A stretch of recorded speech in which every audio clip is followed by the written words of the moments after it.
Hello, everyone, and welcome to this weekly webinar produced by Business Performance USA. We're honored to have you as our guest today. We're so glad to have you here. Our webinar is People Make the Brand. I know you're looking forward to this. It's all about branding. I'm Cynthia Stewart, Managing Partner with Evermore Services, your partner in building tomorrow's businesses today. I will be your host for this hour. Your executive presenter is Mr. Victor Dominguez, Managing Partner of Ligature Group.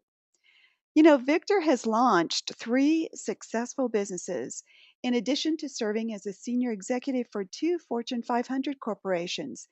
I'm sure all of you have heard about CB Richard Ellis and Morgan Stanley. And why you've heard about CB Richard Ellis in particular is because his market strategies help the firm achieve the #1 brand in the industry, CB Richard Ellis. So that's why we all know that name today. Thank you, Victor, for that. In the course of Victor's career, he's worked with over 80 companies to build their brand equity through corporate communications, branding, marketing, sales, customer service, and, believe it or not, organizational development. His marketing and selling strategies have generated tens of millions in revenue for numerous Fortune 500 corporations. Today, we really want to make sure that this hour is worth your time, so we encourage you to send your questions using the chat feature, and we will see that these get answered as time allows. Also, we'll ask you to participate in a few polls that you will find very informative.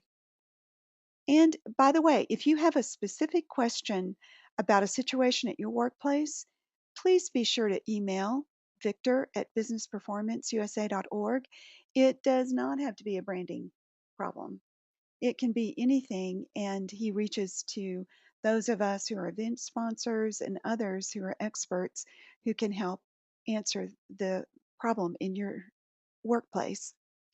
This webinar is being recorded and you'll be able to view it at a later date. So also watch for Victor's white paper, case studies, and other papers on this topic. Just visit the website businessperformanceusa.org to find the webinar recording and other information. All right, so we're ready to get started. Victor, please go ahead and begin. Thank you, Cynthia. I really appreciate that introduction. It's very kind of you. And for our audience, you'll get to know Cynthia quite well. In addition, she's going to be putting on some tremendous webinars as well. And it's been a privilege to work with her and get to know her and understand the depth of her talent. And I'm looking forward to seeing you be able to share that with the world, Cynthia. And thank you for introducing me and CB Richard Ellis.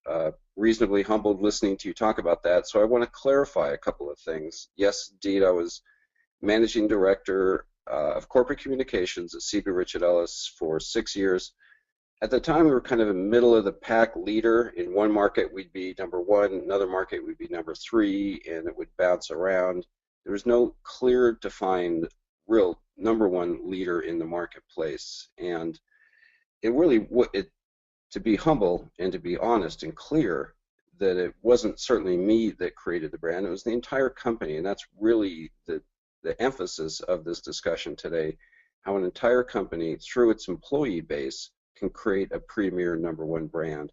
And it takes a lot of strategy, too, to rise CB Richard Ellis up to the #1 brand. It really took a strong strategy by the executive team, working with our investors, and of course with the employees leading the front line to deliver that brand experience. And that was instrumental for me because it intersected with my 15 years in the agency side of the business, doing classic marketing branding, what we'll call brand identity. Today, however, we're going to be talking about an authentic brand, more so than brand identity. And we start with this equation here, right in the dead center. Brand is the power of operational excellence. Defined, that is, operational excellence is the exponential component of a brand. So classically, people think about a brand identity, they think about logos and pretty pictures and fancy words and all of the slick marketing that supports that push out into the marketplace. But I contend, through my experience at CB Richard Ellis and many other places, that it really begins with operational excellence, because when the employees have a great working experience, they're ready to deliver a great brand experience. So when you go into a company, when you go into a restaurant, anywhere, if the employees are in a good mood, if they're serving you, if we often use the restaurant analogy, if you place an order, your food's on time, it's prepared well, the service is great, the maitre d' knows your wine, it's a great experience, and that's really what we're talking about. It doesn't matter about a slick marketing campaign at that point. It really matters about the customer experience, and that is what we're talking about today. So in this webinar, you'll find we have kind of a two parts. What we want to show you is what is a brand, and how is it that people define that brand, and then what is it about operational excellence that you can do in your organization to prepare you to create a #1 brand?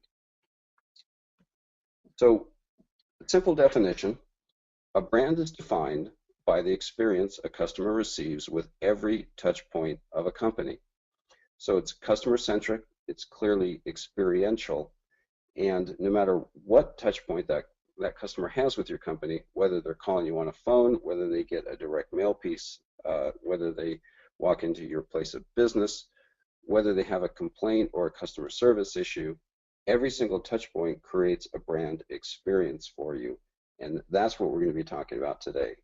Now, this is actually quite good news for any company, because this means that you have complete control over the type of brand you create and the experience that you create. Whether it's a company of 1 or a company of 20,000, you have tremendous control over what type of experience you're going to deliver to your customers. And this is why it really does, again, come down to an operational issue. So let's talk about the benchmarks of a vibrant brand. Why should you care? Why is this going to help you? We want, of course, drive your business. And a vibrant brand, and what we're calling, again, an authentic brand, is certainly going to readily attract new customers. You have to think about, goes back really to the referral. If you have a plumber, you ask your neighbor, who's a good plumber? That's a brand extension, and that's attracting new customers. You can look at companies that grew really fast, like eBay. They readily attracted new customers through word of mouth because people were having the type of experience they wanted to have on that site. You could even look at a simple analogy. I live in Los Angeles. We've got Tito's Tacos in the West Side, and every time you drive by that business, there's a line 15, 20, 30 feet long outside the door. That's going to readily attract new customers. People want to find out what that's all about, and they come back. So these new customers you attract generally tend to be expensive customers.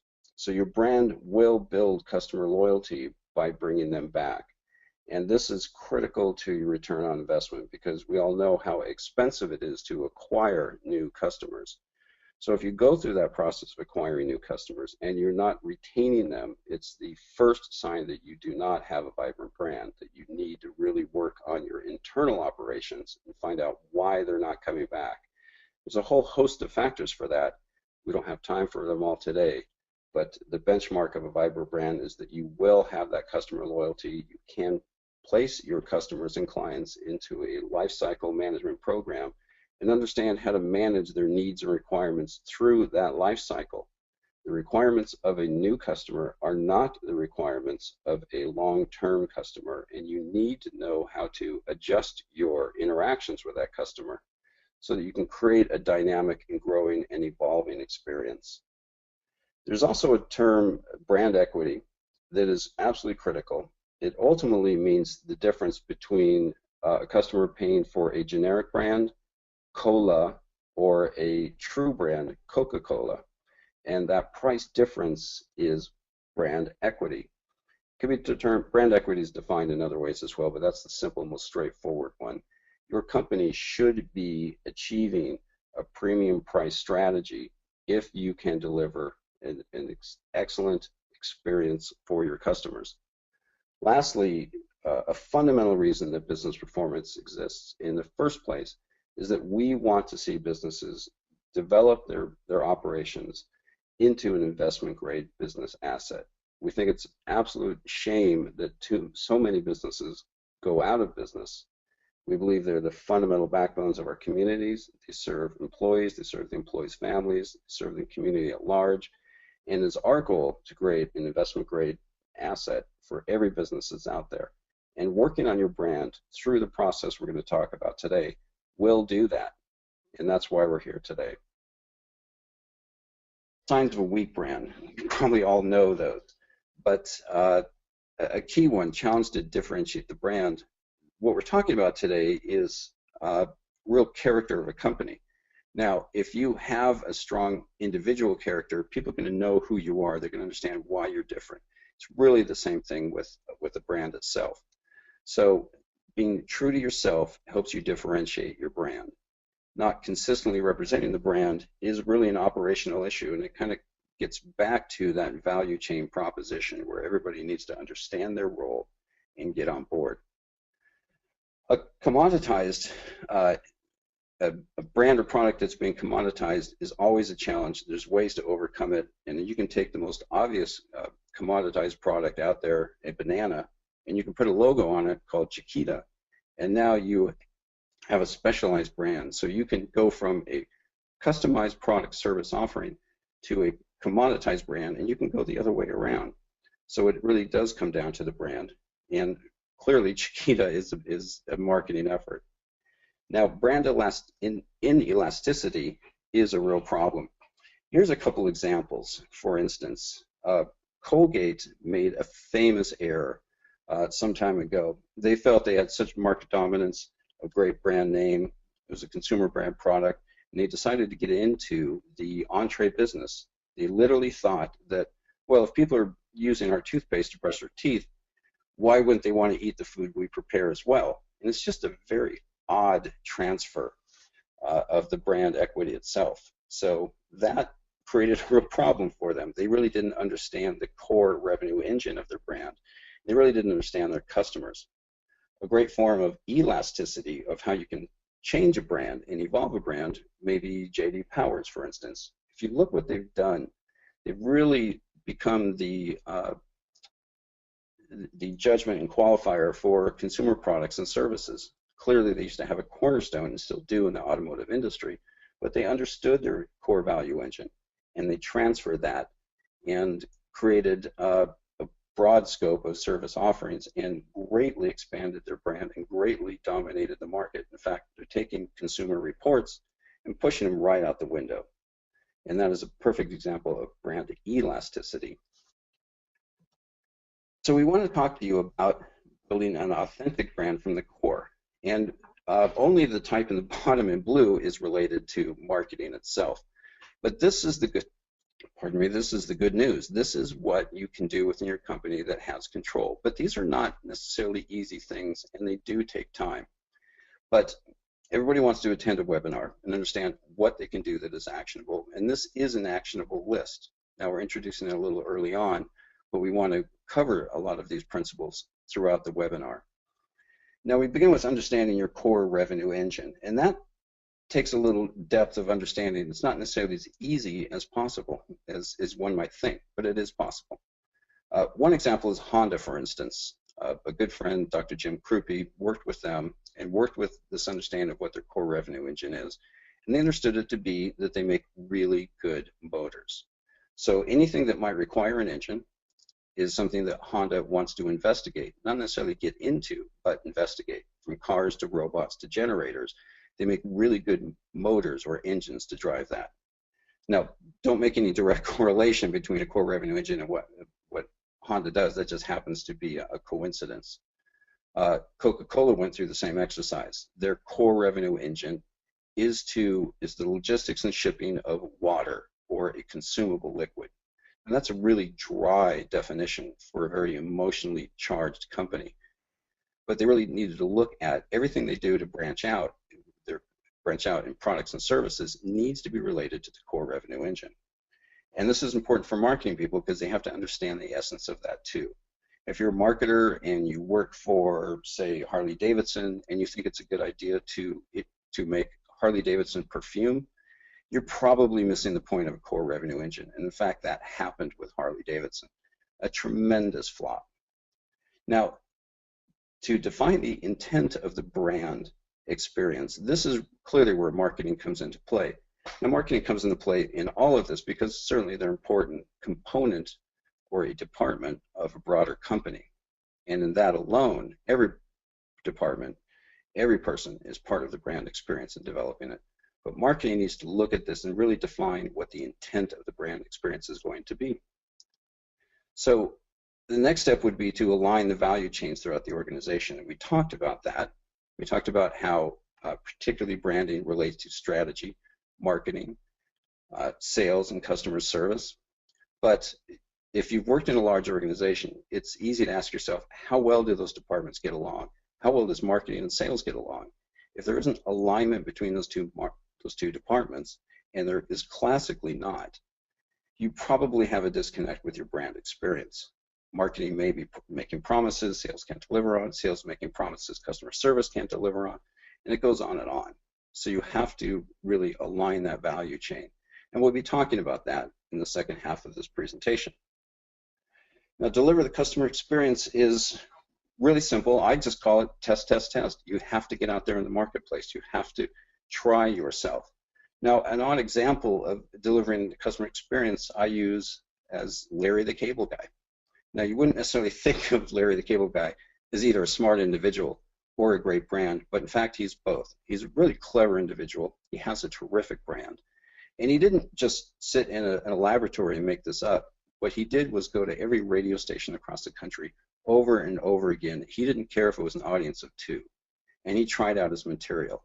And Larry the Cable Guy was just one more shtick he tried. Even his signature closing line, "Get her done," is also a throwaway line. He just happened to finish off a radio show one day using that line, "Get her done." And now Larry, or actually Daniel Lawrence Whitney is his real name, makes millions of dollars selling t-shirts and hats with the phrase, "Get her done." But the point being, he's in the marketplace. He's delivering a customer experience. He's testing. He's looking to measure and refine and get that back out there in the marketplace. But let me talk about problems as opportunities, because this is really a big challenge for companies. But if you can create the type of organization where you can turn a problem into an opportunity because you solve it on the spot and you can improve your process, then you've really got something magic going on. We don't have time to talk about turning problems into opportunities on this call, but if you don't think this is possible, contact me, write me, call me, and I'm going to tell you how to do it. And you can bring a problem to me or any one of my colleagues, and we're going to give you ideas of how to turn problems into opportunities. So another example, we strongly believe that experienced employees create the ideal brand experience, and here's just a couple of examples. Intuit, strong, dominating company in software space. They use a really unique system. They use a system called the human cloud. No, they didn't invent it, nor did I, but it states that humans really are more creative, more powerful than the softwares that they create. And what they did in their company is to not try and create a document repository, because documents get stale. What they did is they flagged their experts, and these experts would be available to anyone in the company that had a problem to solve or was working on a unique project. More so, they allowed employees to take 5% of their working time and devote it to projects that they thought were interesting and unique and had sign-off because of their relevance. And that 5% of their time was devoted to new product releases. In a single year with this new system, they went from 5 product releases to 31, and that is absolutely tremendous. That's a remarkable breakthrough. And what's unique when you give employees something that they value, when you listen to their ideas, when you treat them like a knowledge worker, then those employees want to work even harder. That's why people donate their time for free to software applications like Linux and Drupal and others, because people really do want to be their best, and Intuit tapped into that. Now, Northeast Hospital, we don't use names with hospitals because we just like to honor our clients, and they just simply don't want us using their names, even though there's great stories to tell. What they did was improve patient care and lower costs. They did this with the shared purpose of ideal patient care. And if you want to build a brand, you really have to understand and define and develop what a shared purpose is for your employee base. You need to install a systematic framework and common language. And in doing these things, this hospital and other hospitals that we work with were able to increase and improve all kinds of patient experiences. They decreased wait time. They improved recovery time. Patients got their meds on time and the accurate meds, which is obviously quite essential. Fewer bed ulcers. They even improved their parking. And so when you think about a brand for a hospital, I mean, you can make a lot of promises and show pictures of families united, and certainly that is important. I mean, to return a patient to their family, to their career, to their vocation, and allow them to continue their purpose in life, that is a huge, huge shared purpose. But you can market that all day long. What really matters for the brands of the hospitals that we work with is that people really enjoy their experience there as much as one can. And when you improve that, when you meet the ideal patient care goal, that's when you're really creating a terrific and powerful brand. Now, for your marketing folks, here's a little formula, pretty simple and straightforward. It's form follows function. Now, any designer going back millennia understands this principle. But marketing needs to be a little humble and understand that marketing follows the brand intent. I personally don't believe it's possible for an ad agency to create a brand for a company. I believe that brand is already created. The character of that company already exists. Now, to go back to Intuit, their brand intent is to simplify the business of life. And they do this by being really invaluable to small business owners. They make products that make their lives easier and essential to running their business. But small business owners, it's a lifestyle proposition for them. And that's why they worked it into the tagline. So this is marketing, understanding the true revenue engine, understanding the intent of the brand and the experience, and relating to the lives of the people that purchase their product. Because to run a business, frankly, is probably a 6 to 7 day a week proposition. It really consumes your life, and you have to work in your lifestyle into that. So they understand that, and they're going gangbusters with it. Now, the hospital, like we said, ideal patient care at lower costs. That's their brand intent, and that's what they deliver on. But when you reverse these priorities, you get colossal disasters that people like to write Harvard Business Review papers on. And a classic one, and we all understand airlines, is United Airlines Rising. Now, this was in the late 90s, and customer service in airlines is infamous. And United Airlines thought, well, we're going to do a mea culpa. We're going to apologize to our customer base. We're going to tell them that we're new, we're different, we're rising, we want you to join us. Well, the truth is, they did nothing to empower their employees to deliver on that brand intent, on that experience. And in fact, after all those promises, the service was just as bad, the employees were angry, and they actually lost business after that. Now, but they thought they could solve the whole issue with just marketing and grand promises. So Burger King, Mr. Potato Head, same thing. Burger King had the audacious goal of going after McDonald's and said, well, we're going to make better French fries than McDonald's. And say what you want about McDonald's, the consumers think they make great French fries. So to go after French fries is a real mountain to climb. But you know what? In the lab, they succeeded. In their kitchen labs, they turned out really, really good French fries, and the consumer tested better than McDonald's.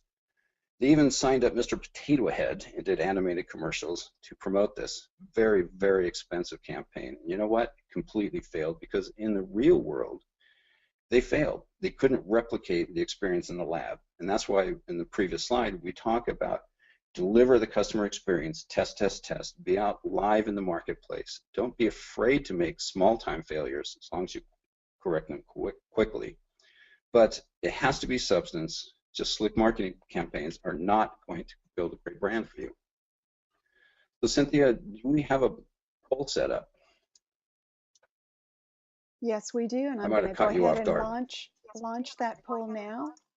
And there it is. And you should be able to go ahead and select one or more of these, and then we'll talk about it. So take a minute and do that.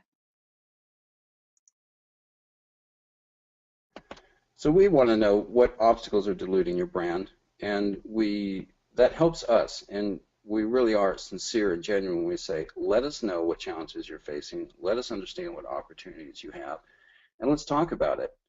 You can treat Business Performance USA like a consultant, if you will, and we're here gratis. We're here to help. These webinars are not about selling. So which of these? Lack of clarity. So do you really understand what your brand is? Is it making real promises? Is the whole company connected? Do you have budget challenges?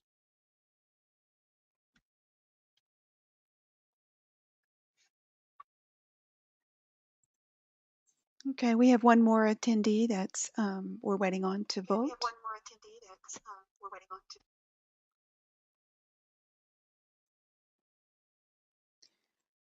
Okay, so the results are, Victor, that 50% of our audience see lack of clarity as to what our brand, and remember that you could vote more than once, so 50%. A and C basically are equal as the top two, and then B and D are next up. So lack of clarity and sparse involvement by entire company. Well, that's interesting, and it's not really surprising. It's careful sometimes not to talk about experiences and be kind about it. But my partners and I, we are consultants. We work with companies from top to bottom, and personally, I love the frontline employees. That's where I want to be. But we go into this senior management meeting, or we pull each senior executive aside and we ask them, tell me about your strategy. It's remarkable how often we get a different story.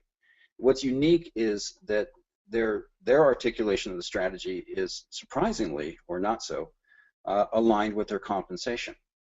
You have to be very careful about how you compensate executives and make sure it's unified, because if the compensation package isn't unified, the strategy, ironically, may not be as well. Clarity in communications is important, and understanding what your core revenue engine is, what your brand intent is, and communicating and aligning the organization so everyone knows exactly what their role is and how it fits into the big picture is going to eliminate, in a large part, the lack of clarity as to what the brand is. Again, you need to start at the core of the company, not look to marketing to say, well, we are X or we are Y, or we're the biggest, we're the best, or buy this beer and have a new girlfriend. That doesn't work. You need real long-lasting values to drive clarity. Now, sparse involvement by the company, again, that's not easy. The things we talk about here really are the things that drive people crazy when they go to lunch and complain about their job. You know, I could take any group. Marketing and sales classically don't get along. Well, that has to end.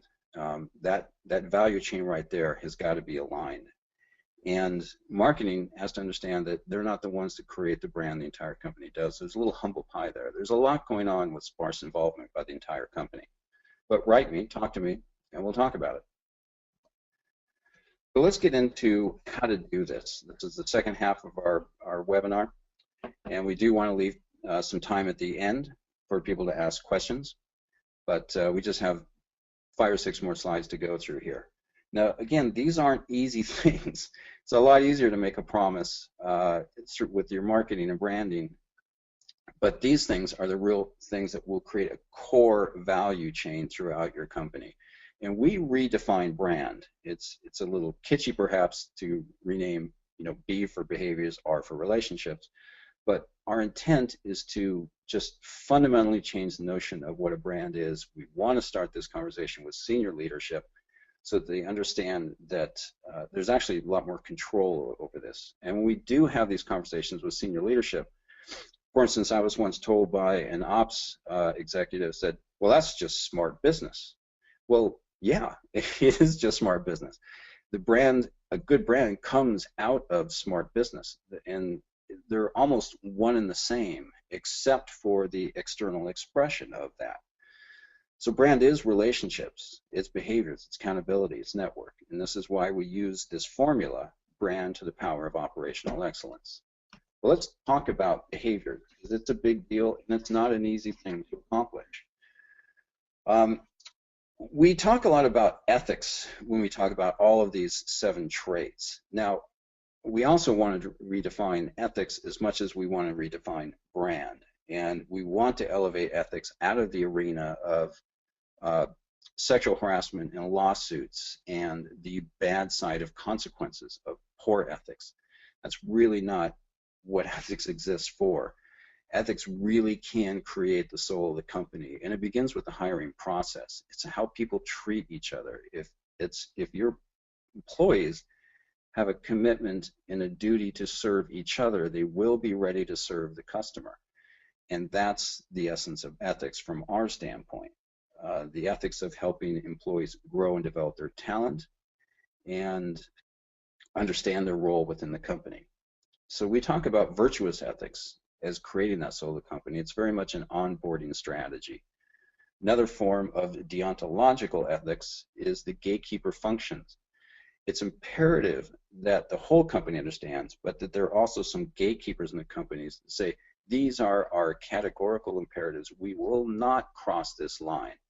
Classic example is the subprime meltdown, 2006, 2007, where the gatekeepers, and they were there in mortgage companies, said, we cannot do this. We cannot cross this line and offer these type of loan products. It's going to kill us. It's going to kill our industry, and it's going to kill our customers. Not literally, of course, but that is a categorical imperative that was not enforced. And a radical concept is people as ends, not means. And this is, this goes back to Socrates, Aristotle. This is not new stuff, but unfortunately we don't practice it enough. But we contend that people are your brand, people make your brand, and that's not going to happen if you treat people as means to an end. So you can step on over, treat people. Who cares if they quit? There's 10 more people that will take that seat tomorrow. That kind of attitude is not going to create a long-lasting business, and it's a mindset that's difficult to change. We're going to talk about changing mindsets at the end of this webinar. And again, we'd encourage you to get involved with us, because if you're a frontline employee and you're feeling the challenges and you would like to contribute to the brand, but you don't know how, it could be a challenge, but we believe we have a way to get you through that. So the last ethics is that, there's nothing wrong with being competitive in the markets. Utilitarian ethics, we want to create the greatest good for the greatest number, and we want to optimally satisfy consumer demand. This is the core revenue engine here. This is where most employees work within a company.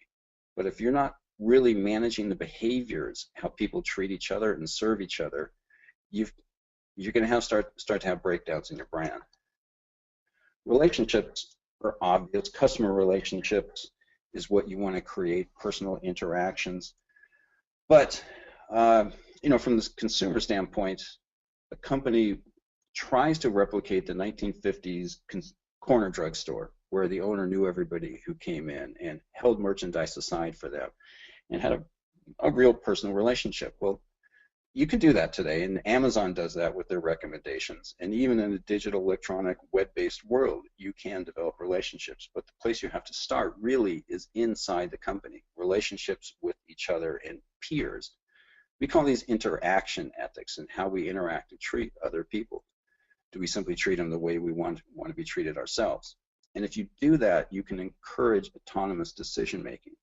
Now, that's a radical concept. It shouldn't be, but for some companies, actually letting a frontline employee make their own decision about how to treat a customer.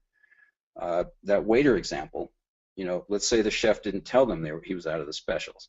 The waiter has to come back and admit that and tell the customer that. Well, he's going to make the customer mad, but there's actually an opportunity for that waiter to make an autonomous decision-making of how to correct that situation, and problems could be turned into advantages if you empower your people, and that is creating a great brand. It has nothing to do with marketing. It's allowing people to make smart decisions.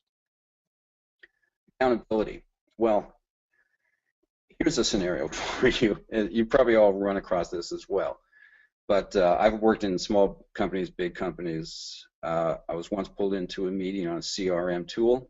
We had marketing, sales, IT, and customer service.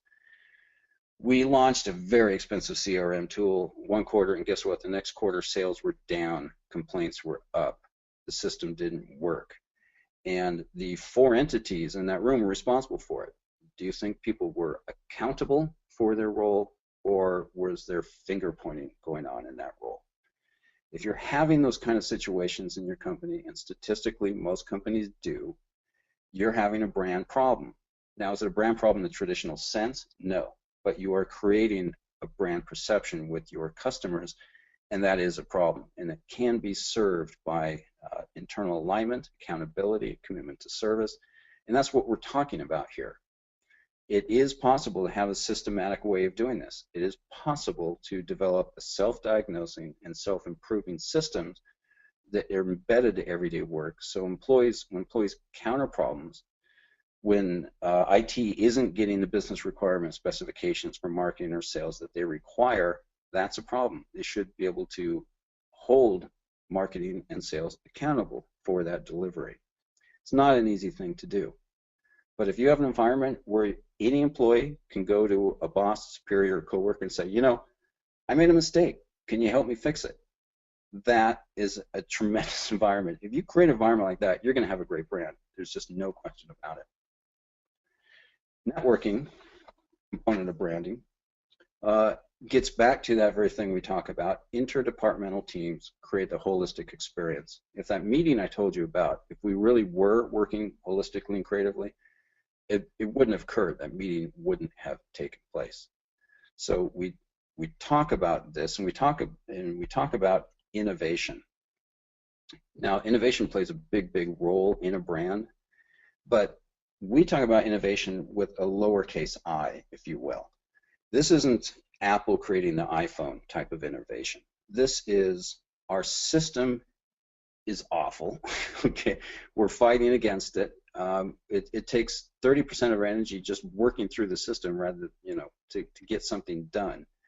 And what you want to allow employees to do is to innovate their daily processes and create something new, to replace something old that doesn't work, to novate, and then to replace it with something new and even spontaneous that does work, and test. So networking or interpersonal relationships really is an innovative opportunity, not necessarily in product development, although it could be. It's how do people interact and work with each other. It is fundamental to how to creating a great brand. Now, dialogue. There's a whole lot to talk about dialogue. Dialogue, communications. We're going to redefine it in a slightly different way, but let's talk about some of the fundamentals of a dialogue. Obviously, we're talking about communication. Now, two fundamental rules that we always teach with communication is that if the communicator is not breaking through, is not resonating with their audience, it's the communicator's problem, in essence.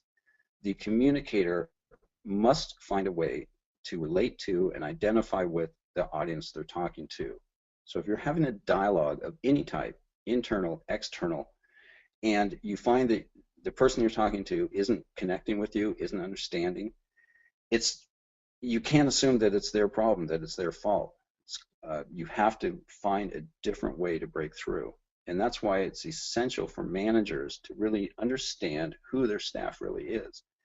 Everyone has different communication styles and methods, and the manager really needs to do that. One way to do that is, well, being intuitive helps, but you can use assessment tools, Myers-Briggs type of tools, 360 assessment type of tools, and that's going to help you understand how individuals communicate and what their individual communication style is. Now, it's not infinite. You can probably break down communication styles into 4 categories. And that simplifies the world. But when you understand how to speak to somebody, how to deliver information to them, it's gonna radically change the way you operate and integrate and solve problems and deliver customer service. Now, a second simple form of communication rules is to have the party you communicate repeat back or tell you what you're trying to tell them. And it's that type of exchange. Dialogue is never a one-way street. It's always two or more, and it needs to be a loop. So when you have your party communicate back to you, and that's why we frankly ask you poll questions, we want you to communicate with us, that creates a conversation loop. But let's talk about dialogue also in a different way, and this is what we call information ethics. Now, clearly we keep using this word ethics, but again, we really want to redefine what ethics means and bring it back to an exalted position where it belongs in the workplace. And we look at information ethics as a form of dialogue, as a form of communication. And the information that goes around within a company can build credibility with peers. And you have to be really careful about what type of information you're conversing in or dialoguing in. You got to be careful about what information comes in and manage what information goes out. So that's part of your dialogue these days, is information. Customer information is part of that dialogue as well. And that is the fundamental responsibility to keep customer information safe. You want to have a conversation with customers at all times. You want to train your staff, particularly frontline employees, to gather information on customers with every interaction, if at all possible. You want to bring that information back into the company, into a data repository, where others can access that information as well, so that you can have a consistent brand experience. So you may have had this. You call, you can call a cable company and you explain your problem, and you tell the person this problem. And it's like, all right, well, let me hook you up with this department or my supervisor. And they ask you to explain the information and tell them the problem again. It drives consumers crazy. So you want, in your dialogue with consumers, you want to bring to the table what you already know about them so that they don't have to repeat it. That builds trust, that builds loyalty, and it communicates to them, hey, this company actually knows who I am. This company actually cares about it because they can remember my last conversation. They're actionable in what I requested. So you may make a request to one individual within a company, and another individual may fulfill that request. It could be a simple environment like that restaurant again. You ask for a glass of water to the waiter, and the busboy comes and brings it to you. That's a form of dialogue, and that's a form of exchange of information. But when it breaks down, you're hurting relationships. And so you need to think about dialogues internally, how people dialogue through that value chain in terms of delivering a premier brand experience. And you need to think about your dialogue or communications with your external customers as well. And we actually are wrapping things up pretty quickly. We do want to be respectful of your time.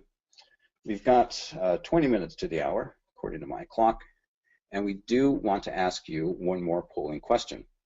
It may seem like an obvious question, but it really kind of is not. So I'm going to turn this over to Cynthia for the meanwhile. Okay, we're going to launch this poll. Who in your company moves the brand forward? Do you think it's one of these or all of these? You can select as many as you'd like.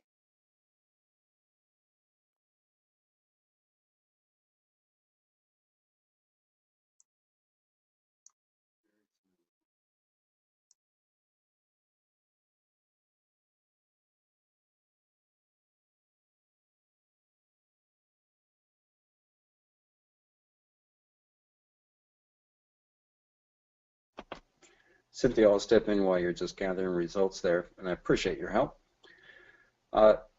This gets into really the actionable portion of what we hope this webinar to be. What information can we give you? What actions can you take following this webinar? And this is all fine, but what if you can't really do anything with this information we gave you? Because what is a frontline employee to do? When the systems or processes they need to follow are not as effective as that employee knows that they could be. In a simple instance, and most everybody's had this experience, a boss or your boss or one's boss tells them, I want you to do X, Y, and Z.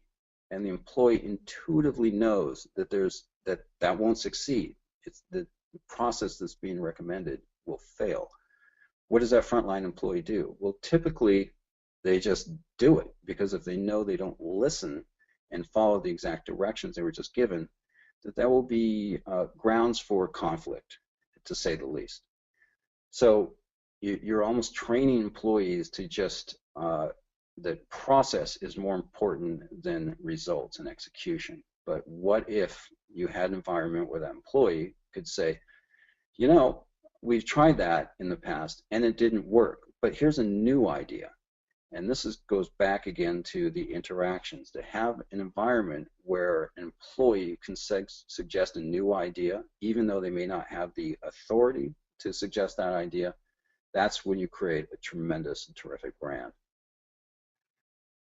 So And Victor, Cynthia, should I why don't stop we go talking ahead or and let you jump? let's go ahead and share the results.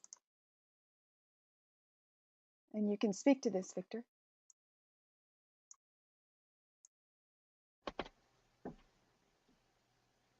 Okay.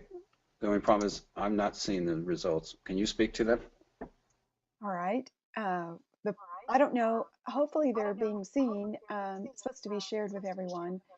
It is the frontline employee. We had about 50% select that. And again, people had multiple choices. The executive, we show 50%, and all of the above, we show 50%.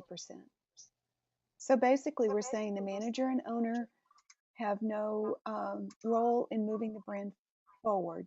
It's the frontline employees, the executives, and some feel it's all.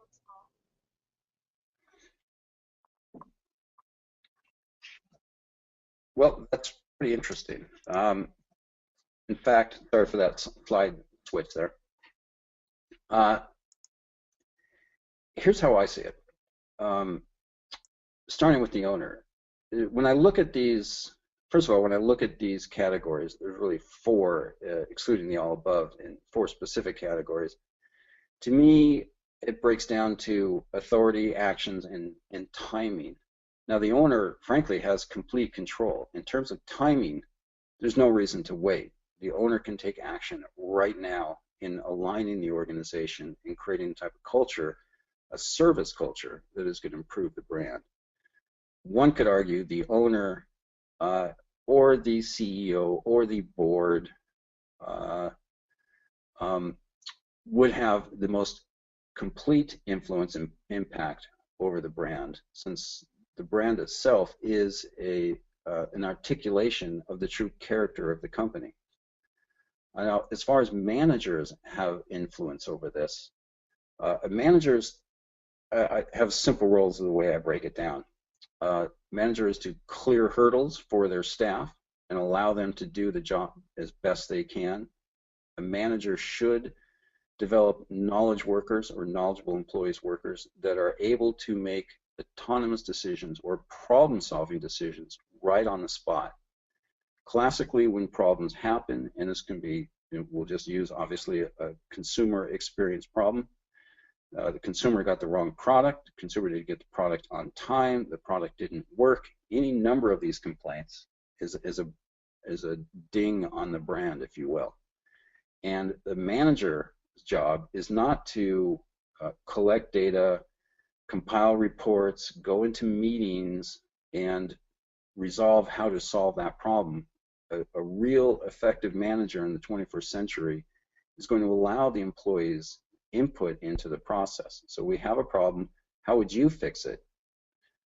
It might be their problem. Who is involved in the value chain? Let's get them together. Let's solve the process so that it doesn't happen again.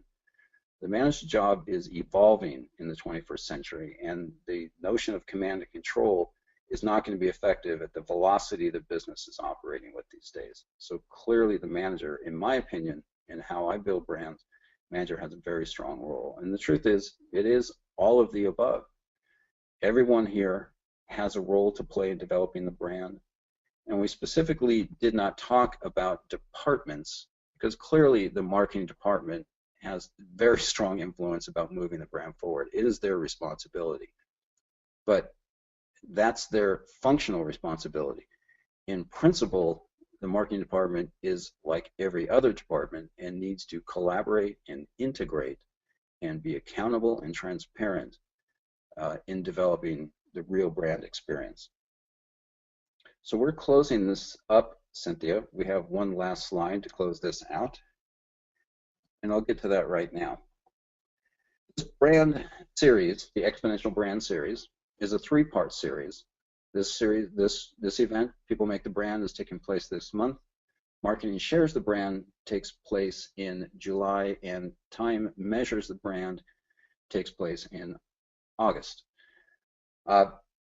This is meant to be a comprehensive series. A white paper will be developed for each of these webinars. So at the end of the day, we'll have 3 webinars, 3 white papers, and 3 case studies as well, all put together to create a comprehensive approach of how to build a brand.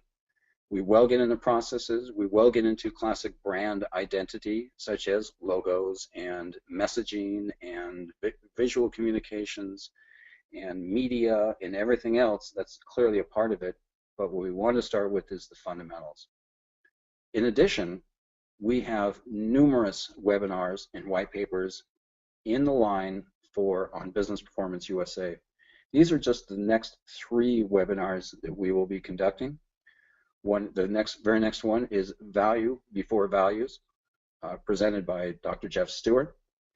Next is Budget Essentials, presented by Ross Davis Grimes. And the third is Vital Signs, presented by Cynthia Stewart, who is hosting with me today.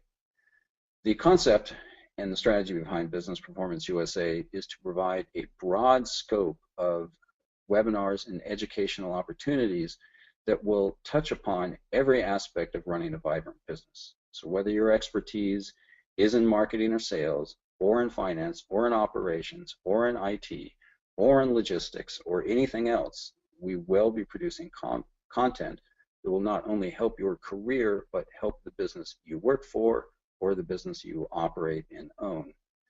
We are committed to helping businesses improve in this country because we believe businesses are the cornerstone of our communities, our families, and our friends, and we believe in abundance, and that's what we want to share with our members, our community.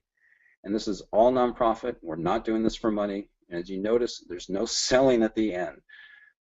This is all for you. And we do ask, the only cost, the only price, the only thing we want back is that dialogue. Work with us, talk with us, and challenge us to help your business grow and improve. And on that, Cynthia, do you want to take it over?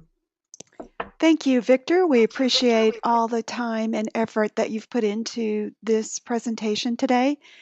There is much more to come, folks, so we hope that you'll go out to our website, businessperformanceusa.org, and look at our future webinars and sign up and tell your friends and your colleagues to join us. We also would ask that you would fill out a survey and just give us feedback so we can improve webinar by webinar. So with that, let me see if there's any questions asked or by our audience. Okay, no questions. Let me give you a minute to see if there's any questions or comments that you'd like to post in the chat box.